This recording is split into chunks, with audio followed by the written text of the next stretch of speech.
Hello दोस्तों, आज की कहानी है कर्मों का फल। एक गांव में एक सुनार का घर था। उस सुनार का काम बहुत अच्छा चलता था। काम बढ़ाने के उद्देश्य से उसने एक दिन बहुत सारा सोना मंगवाया। इस बात का पता जब गांव में रात को पहरा देने वाले पहरेदार को पता चला तो उसके मन में लालच आ गया। जैसे ही रात हुई वह पहरेदार उस सुनार के घर में घुसा और उसे मार दिया। सुनार को मारने के बाद वह जैसे ही बाहर निकला तभी उसे सुनार के एक पड़ोसी ने देख लिया।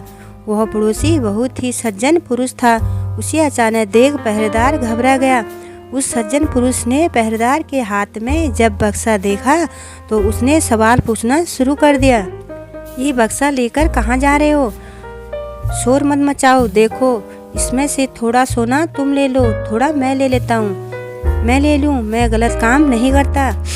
यह सुन पहरेदार ने उसे डराने के लहजे में उससे कहा, देख मेरी बात मान जा, नहीं तो बहुत बुरा होगा, फिर मुझे दोष मत देना। धमकी देने पर भी जब वह सज्जन पुरुष नहीं माना तो उस पहरेदार ने जोर जोर से चिल्लाना शुरू कर दिया। जब सब लोग इकट्ठा हो गए तब वह सबको झूठी कहानी बताने लगा। ये आदमी सुनार के घर से बक्सा लेकर आ रहा है, मैंने इसे पकड़ लिया। जब सब लोगों ने सुनार के घर जाकर देखा तो सुनार मरा पड़ा था। पुलिस को बुलाया गया और पुलिस उस निर्दोष व्यक्ति सुनार को कत्ल के इल्जाम में पकड़कर ले गई। मामला कोर्ट पहुंचा। उस आदमी ने जज के सामने बहुत कोशिश की कि खुद को निर्दोष साबित कर सके, लेकिन सारे सबूत और गवाह इसके खिलाफ थे। जैसे ही उसके फांसी की सजा हुई वैसे ही उसके मुंह से निकला, भगवान के दरबार में कोई न्याय नहीं है। जिसने मारा उसे कोई सजा नहीं है और जिसने कुछ किया भी नहीं उसे फांसी की सजा मिल गई। जज को इसके इन शब्दों से लगा कहीं उन्होंने फैसले में कोई गलती तो नहीं कर दी। जज ने सच का पता लगाने के लिए एक योजना बनाई।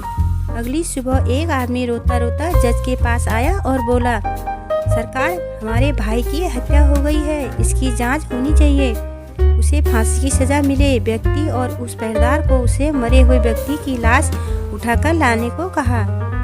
जब दोनों दिए गए पत्ते पर पहुंचे तो देखे कि खून से लथपथ लाश चारपाई के ऊपर पड़ी है और उस पर चादर डाली गई है। दोनों ने उस चारपाई को उठाया और चलने लगे। रास्ते में उस पहरेदार ने उस फांसी की सजा मिले व्यक्ति को कहा, अगर तुमने उस रात मेरा कहना मान लिया होता तो तुम्हें फांसी की सजा भी नहीं होती और सोना मिलता सो अलग। इस पर उस व्यक्ति ने जवाब दिया, मैंने तो सच का साथ दिया था, फिर भी मुझे फांसी हो गई, भगवान ने न्याय नहीं दिलाया मुझे। चलते चलते जब दोनों जज के सामने पहुंचे तो चारपाई पर पड़ी हुई लाश एकदम उठ गई। असल में वो लाश नहीं थी बल्कि जज द्वारा सच का पता लगाने के लिए गया एक सिपाही था। उस सिपाही ने उठकर सारी सच्चाई जज को बता दी। जज सच्चाई सुनकर बहुत हैरान हुए। पहरेदार को कैद कर लिया गया। न्याय हो गया था, लेकिन जज के मन को अभी भी शांति नहीं मिली थी। सो उन्होंने उस सज्जन व्यक्ति से कहा, इस मामले में तो तुम निर्दोष साबित हो चुके हो, लेकिन सच सच बताओ, तुमने कभी कोई हत्या की है क्या? जज की चालाकी वह व्यक्ति पहले देख ही चुका था, इसलिए अब वह झूठ बोलने से डर रहा था, इसलिए उसने सच्चाई बतानी शुरू की। बहुत पहले की बात है, एक दुष्ट व्यक्ति मेरी गैर हाजिरी में मेरी पत्नी से मिलने आया करता था। मैंने अपनी पत्नी और उस व्यक्ति को समझाने का बहुत प्रयास किया मगर वो नहीं माने। एक दिन जब मैं अचानक घर पर गया तो देखा कि वह व्यक्ति घर पर ही था। मुझे बहुत गुस्सा आया, मैंने तलवार से उसे मार दिया और घर के पीछे बहती नदी में उसकी लाश फेंक दी। इस बारे में कभी किसी को कुछ भी पता नहीं चला। जज ने कहा, मैं भी यही सोच रहा था कि मैंने कभी कोई गलत काम नहीं किया, न ही किसी से रिश्वत ली, फिर भी मेरे हाथ से गलत फैसला कैसे हुआ। खैर अब तुम्हें अपने कर्मों का फल तो भोगना ही होगा। पहरेदार के साथ अब तुम्हें भी फांसी होगी। कर्मों का फल भले ही देर से मिले लेकिन मिलता जरूर है। फल कैसा होगा यह इस बात पर निर्भर करता है कि आपके कर्म कैसे थे। आप अपने बुरे कर्मों का फल अच्छे कर्म करके टाल नहीं सकते।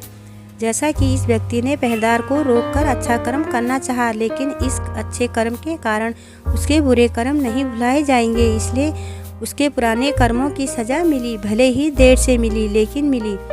कहानी की शिक्षा। इस कहानी से हमें यह शिक्षा मिलती है कि कर्मों के फल से कोई नहीं बच सका। देर सवेर कर्मों का फल मिलता ही है।